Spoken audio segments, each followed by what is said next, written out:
ગુજરાતનો ગોંડલ આમ તો છેલ્લા ઘણા સમયથી ચર્ચામાં છે, પણ હવે આ જ ગોંડલ ચર્ચામાં આવ્યું છે રાજકારણને લઈને। ગોંડલ આમ આદમી પાર્ટીને એક મોટો ઝટકો લાગ્યો છે। તાલુકા પંચાયતના સભ્ય ભારતીય જનતા પાર્ટીમાં જોડાયા છે અને જ્યારે આ મહિલા નેતાને પૂછવામાં આવ્યું કે કેમ ભારતીય જનતા પાર્ટીમાં જોડાયા છો, ત્યારે ખરેખર આ મહિલા નેતાનો જવાબ સાંભળવા જેવો હતો। શું છે આખો આ મામલો, તેની વાત કરીશું આજના આ વિડીયોમાં। નમસ્કાર, હું હંસિની અને તમે જોઈ રહ્યા છો નિર્ભય ન્યૂઝ।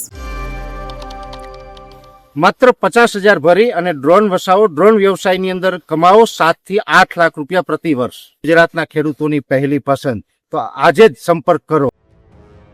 વાત કરવામાં આવે ગોંડલની, હમણાં છેલ્લે સ્થાનિક સ્વરાજની ચૂંટણી ગઈ। આપણે જોયું કે આમ તો ભારતીય જનતા પાર્ટીએ ખૂબ જ સારું પ્રદર્શન કર્યું, તેમ છતાં પણ 1-2 જેટલી બેઠકો છે તે આ વખતે આમ આદમી પાર્ટીને મળી હતી। પણ અત્યારે હાલ ફરી એક વખત આ જ ગોંડલનું રાજકારણ ગરમાયું છે। વાત એમ છે કે ગોંડલ તાલુકા પંચાયતમાં આમ આદમી પાર્ટીને હવે ઝટકો લાગ્યો છે।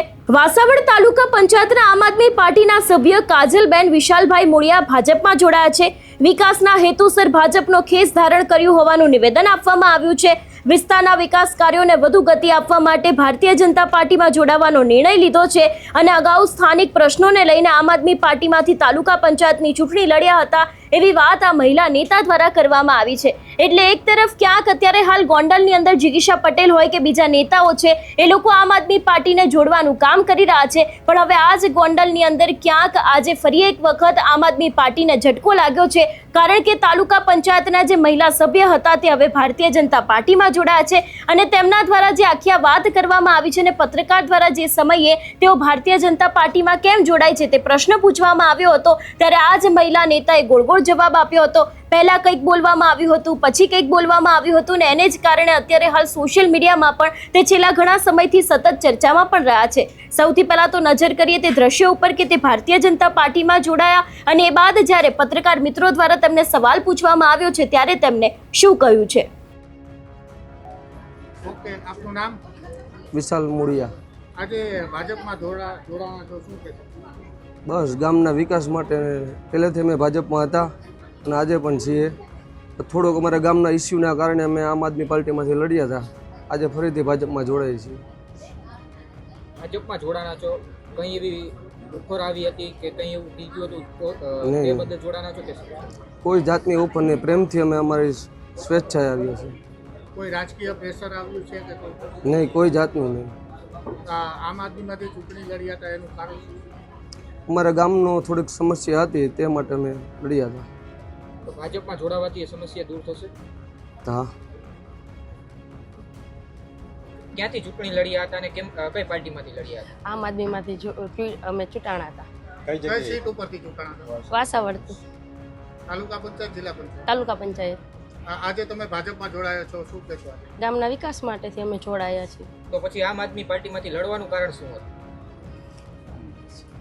ગામના ઇસ્યુ માટેથી, સ્થાનિક પ્રશ્નો હતા થોડાક। બાબુ, આજે તાલુકા પંચાયતના એક સભ્ય ભાજપમાં જોડાયા છે, શું કહેશો?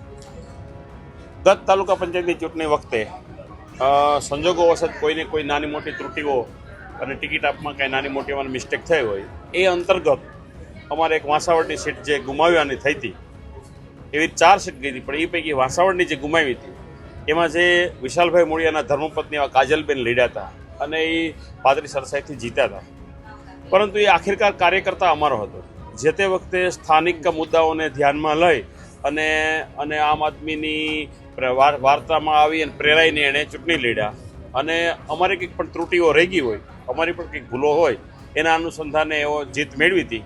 તો હવે આજે ફરીવાર 3-4 મહિનાના અંતે તેઓને એવું સમજાયું કે આમ આદમી પાર્ટીમાં જીતી કે આમ આદમી પાર્ટીની વિચારધારા એ મને માફક આવે એવી નથી, કારણ કે આમ આદમી પાર્ટી જે બીજા રાજ્યોમાં જે રીતે ખેડૂતો ઉપર દમન ગુજારી રહી છે એ બધું એના ધ્યાનમાં આવ્યું, એટલે પછી આખિરકાર એણે કીધું અને સુબહ કા ભૂલા શામ ઘર પર આયે તો ઉસે ભૂલા નહીં કહેતે, તો અમે પણ એમને આવકાર્યા છે અને આગામી દિવસોમાં એ કાજલબેન અમારી જે 18ની ટીમ છે, હવે અમારી 19ની ટીમ છે અને હજી પણ હું તો તમારા માધ્યમથી જે કોઈ તાલુકા પંચાયતના સભ્યો હોય કે જેઓ ખરેખર વિકાસ સાથે જોડાયેલા હોય, જેઓને લોકોનું ભલું કરવાની તમન્ના હોય, તે તમામ લોકોને અમે આવકારીએ છીએ કે આવો કારણ કે અમારે રાગદ્વેષ છે જ નહીં, અને અમે જીત્યા પછી ભાજપ કોંગ્રેસ પક્ષાપક્ષી ભૂલી જાય છે. અમે તો વિકાસ માટે બધાને કેમ મદદ કરી શકીએ એના અનુસંધાને હોય છે. અને અમે જોયું છે કે જે 2-3 બીજા સભ્યો છે એ પણ આખિરકાર તો કંઈક ને કંઈક પહેલાં ભાજપમાં જ હતા, પણ જ્યારે કોઈ મોટું સંગઠન થાય તો એમાં નાના મોટા ચૂચું હાલતું હોય છે. તો એ અંતર્ગત કદાચ અમારા 2-4 કાર્યકર સામા ગયા હોય અને જીતા હોય. તો અમારા એક બેન કાજલબેન પણ અમારી સાથે જોડાણા છે. આગામી દિવસોમાં બધાને હું વિનંતી કરું છું કે આખિરકાર આપણે બધાએ સાથે રહી અને લોકોના ભલા માટે પ્રયત્ન કરવાનો છે. તો આવો ભારતીય જનતા પાર્ટીની વિચારધારા સાથે જોડાવ અને આપણે સૌ સાથે મળી આ તાલુકાનો વિકાસ કરીએ. જેમ આપણો ધારાસભ્ય શ્રી જયરાજસિંહ જાડેજા અને એમનો પરિવાર છેલ્લા 30 વર્ષથી જ્યારે ગોંડલની સેવા કરવા માટે જોડાયેલા છે અને લોકોનો પ્રતિસાદ એટલો મળે છે. તમે વિચાર કરી લો, ગત ચૂંટણીમાં પર્સન્ટેજ વાઇઝ જોઈ લો કે ભારતીય જનતા પાર્ટીને 72% મત મળ્યા, આમ આદમી પાર્ટીને 22% મત મળ્યા. તો સામાન્યતઃ બધા જોઈ શકો છો કે કેટલો ગેપ છે. એટલે એમાં કંઈ વધારે આમ આદમી પાર્ટીને વધારે વાર વાત કરી અને એમને કોઈ મોટી કરવાની કોઈ ભાવના નથી, એટલે વિચાર વધારે વાત નહીં કરીએ. પરંતુ લોકો આખિરકાર આયુષ્યમાન કાર્ડની વાત હોય, મુદ્રા યોજનાની વાત હોય, ઉજ્જવલા યોજનાની વાત હોય, ઉજાલા યોજનાની વાત હોય, ખેડૂતોને ખેડૂત સહાયની વાત હોય, કિસાન સન્માન નિધિની વાત હોય, દીકરીઓને નમો લક્ષ્મીના સહાયની વાત હોય, દીકરીઓને મફત શિક્ષણની વાત હોય, આ બધી વાત સાથે લોકો જોડાયેલા છે અને બધાને ઘરે ઘરે ખબર છે કે ભાજપ શું કરી શકે. એટલે વિશેષ કાજલબેનને અમે ખૂબ આવકારીએ છીએ. એમના પતિ વિશાલભાઈ પણ અમારા મિત્ર જ હતા, તો એઓને પણ અમે ખૂબ એમની સાથે આજે જ્યારે 200-250 લોકો આજે અહીંયા એકઠા થયા અને ભાજપની વિચારધારા સાથે ફરીવાર ભેગવો પહેર્યો છે, ત્યારે સૌને અમે આવકારીએ છીએ. અને હજી કોઈ લોકો, કોઈ અમારા ઉમેદવાર, કોઈ આપના ઉમેદવાર કે કોઈ પણ ભાજપની વિચારધારા સાથે જોડાય અને લોકોની સેવા અર્થે જો પાર્ટી સાથે સમાધાન કરી આવવા માગતા હોય તો મોસ્ટ વેલકમ. હવે જોવાનું એ પણ રહેશે કે જે રીતે અહીંયા એમના દ્વારા વાત કરવામાં આવી છે કે વિકાસના હેતુસર તેઓ ભારતીય જનતા પાર્ટીમાં જોડાયા છે, તો પછી કોઈ કામ કરવામાં આવશે કે કેમ? કારણ કે ગોંડલમાં આજે પણ ઘણા બધા એવા પ્રશ્નો છે. સ્થાનિક સ્વરાજની ચૂંટણીમાં આપણે જોયું હતું કે લોકો દ્વારા ઘણા બધા પ્રશ્નોને લઈને ભારતીય જનતા પાર્ટીના નેતાઓને કહેવામાં આવતું હતું કે અમારા વિસ્તારમાં રોડ નથી, ઘણી બધી જગ્યાએ પાણી નથી આવતા. તો હવે જ્યારે તાલુકા પંચાયતના આ મહિલા નેતા છે તે ભારતીય જનતા પાર્ટીમાં જોડાયા છે, તો તેમના વિસ્તારના કામો કરવામાં આવશે કે કેમ? આ વિષયને લઈને તમારું શું માનવું છે અમને કમેન્ટ કરીને ચોક્કસથી જણાવજો. તેની સાથે અમારી ચેનલ નિર્ભય ન્યૂઝને લાઇક, શેર અને સબસ્ક્રાઇબ કરવાનું ભૂલશો નહીં. નમસ્કાર.